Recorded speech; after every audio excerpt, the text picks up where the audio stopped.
لەسەر ئەم فستیڤاڵە و چۆنێتی بەڕێوە چوونی و بەردەوامیەکانی و ساڵانە کە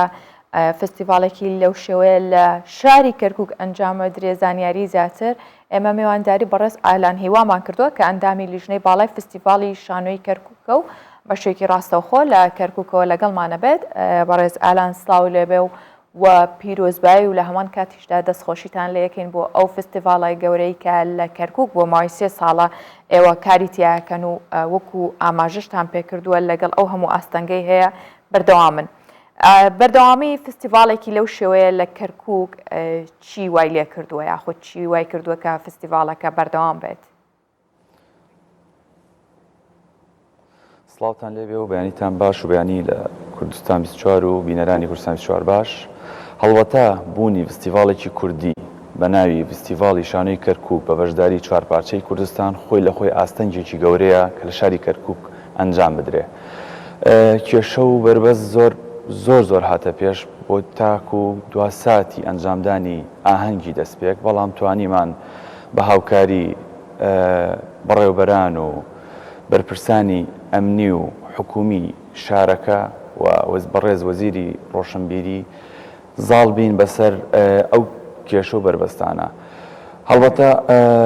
فستیڤاڵی شانۆی کەرکووک خولی سێم ڕەنگە جیاواز بێت لە خولەکانی پێشوو، خولی یەکەم و دووەم تایبەت بوو بە شانۆی هۆڵ، بەڵام ئەمساڵ بە هاوکاری گروپی شانۆی هەوار فستیڤاڵی شانۆی سەرشەقامش تێکەڵکێشی ئەم فستیڤاڵە بوو بۆی لە کۆی گشتیا ببێتە 20 نمایشەکان بەو جۆرە بوون کە 9 نمایشی هۆڵ و 11 نمایشی سەرشەقام بێت. وا بڕیار بوو ئێمە بەرنامە و پلانمان ئەوهادانا بوو کە فستیڤاڵەکە سەرجەم نمایشەکانی لە شاری کەرکووک بێت، بەڵام بوونی هەندێک بربەست و ئاستەنگ ناچار بووین ڕووبەری فستیڤاڵەکە فراوانتر بکەین و لە قەزای چەمچەماڵش بەشێک لە نمایشەکانمان ئەنجام دەین. ئاستەنگەکە ئەو بوو کە میوانانی ئێمە لە سنووری کوردستانەوە داخل بوونا وەتە لە مەرزی باشماغ و ئیبراهیم خەلیل پێویستیان بە ڤیزەی عێراقی نییە لەو سنوورە، بەڵام بۆ هاتنە ناو کەرکووک تووشی کێشە ئەبن یاخود ناتوانن بێنە ژوورەوە، بۆیە ناچار بووین بە ڕێگایەکی ترەوە ئێمە لە ناو چەمچەماڵ نمایشەکەمان بکەین. باشە کاگالان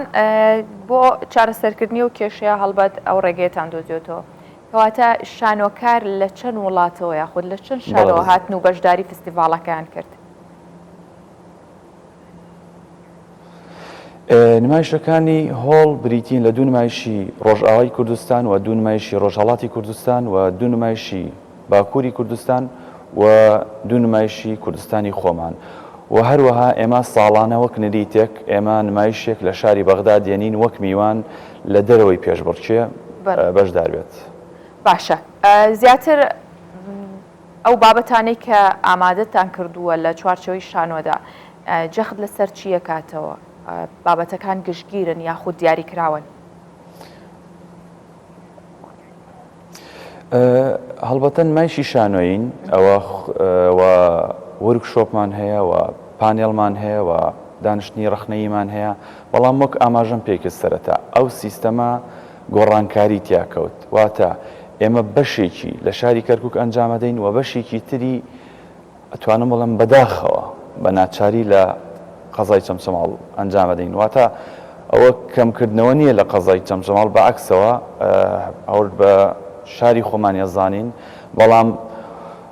وامان بە باش زانی بوو کە ئەم فستیڤاڵە تەنها بۆ کەرکووک و بۆ کەرکووکیەکان بێ، واتە تۆ بین و لۆگۆی حکوومەتی هەرێمی کوردستان و لەم دۆخەیە لە ناو کەرکووکە بە پۆستەر و فلێکس بڵاوی بکەینەوە، ئەو خۆی بۆ خۆی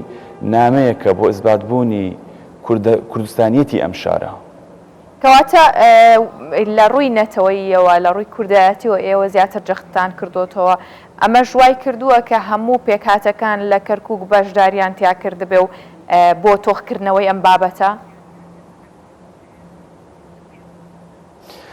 بەڵێ ساڵی پاریش هەمان پلان و بەرنامەمان دانا و توانیمان بە سەرکەوتووی ئەنجامی بدەین. میوانانی دەرەوەی با بڵێن باشووری کوردستان توانیان بێنە ژوورەوە بەڵام بە هەندێک ڕێکاری ترەوە توانم بڵێم بە ئیتیفاقێک یاخود یاسایەکی تایبەت کە بریتی بوو لەوەی پاسەپۆرتەکانیان لە نێو بازگەکان بمێنن و بتوانن بێنە ناو شاری کەرکووک بەڵام ئەم ساڵ بەهۆی گۆڕینی بەرپرسانی ئەمنی و ئیداری شارەکە و کابینەی ویزاری ناچار بووین ئەم دۆخە بێتە سەر. باشە بەڕێزالان ئەو شانۆیانەی کە ئاماژەتان پێکردووە لەسەر شەقام پێشکەش بکرێت بە چ شێوازێکە و لەسەر کام شەقامانەیە چۆن ڕێکتان خستووە؟ چەند شەقامێکی شاری کەرکووک دیاری کراوە و چەند باخچەیەک و لە پردێ لە یەکێک لە زانکۆکان نمایشمان داناوە بە هاوکاری پۆلیسی کەرکووک ئێمە ڕەنگە جادەکان دابخەین بۆ چەند ساتێک وەک نمایشەکە پێویستی بکات بەڵام ئەوەی ناو باخچەکان بێ کێشە ڕاتە ڕێوە هیواداریم بە بێ کێشە بڕاتە ڕێوە. باشە ئەو بابەتانەی کە سیمینار و یاخود گفتوگوی لەسەرەکەن زیاتر کە هەم بابەتانان سیمینارەکان تایبەت کراون بە دوو بەشێکی تایبەتە بە شانۆی کوردی و ئاستەنگەکان و کێشەکانی لە چوارچێوەی کوردستانی گەورە و ورکشۆپەکان بۆ ڕاهێنانی ئەکتەرە لەلایەن یەکێک لە دەرهێنەرە بەناوبەکانی شاری کەرکووک لە شاری لە وڵاتی ئیتالیاوە هاتووە دوێنێ شەو گەیشت و ورکشۆپەکە وا بڕیارە لە سبەینەوە دەست پێ بکات. باشە بەڕێز ئالان لە ڕووی ڕیکلام و بە بازارکردنی فستیڤالەکە چۆن ڕۆیشتووە ئایا تا ئێستاکە و بەردەوامیشە بێت چەند ڕۆژێکتان ماوە تا چەند توانیوتانە ڕێکلامێکی باشی بۆ بکەن کە لە ئەست ئەو ماندووبوونەی فستیڤالەکە و وە گرنگی فستیڤالەکە دابێت؟ لە ڕووی ڕیکلامەوە کەناڵەکانی ڕاگەیاندن هەڵبەتە کەسیان کەم تەرخەم نەبوونە بەرامبەرمان و لە ڕووی فلێکس و پروشەر و فەیسبوک و هەموو بەشەکانی تری سۆشیال میدیا ئێمە ڕیکلامی خۆمان کردووە و شایدی لەسەر ئەو قسەیەش کە هۆڵی سنتەری ڕۆشنبیری بوو دوێنێ ئاهەنگێکمان توانیمان ئاهەنگێک بە سەرکەوتوی ساز بدەین هیوادارین نمایشەکانش پڕبن لە بینەر و ئێمە چاوەڕی بینەرانەکەین. بەڕێز ئالان هیواندامی لیژنەی باڵای فستیڤالی شانۆی کەرکووک سپاس کە لەگەڵمان بووی بۆ هیواین کە بەردەوام بن هەموو ساڵێک و سەرکەوتوو بن. سپاس بۆ ئێوەش دەستان خۆش بێ.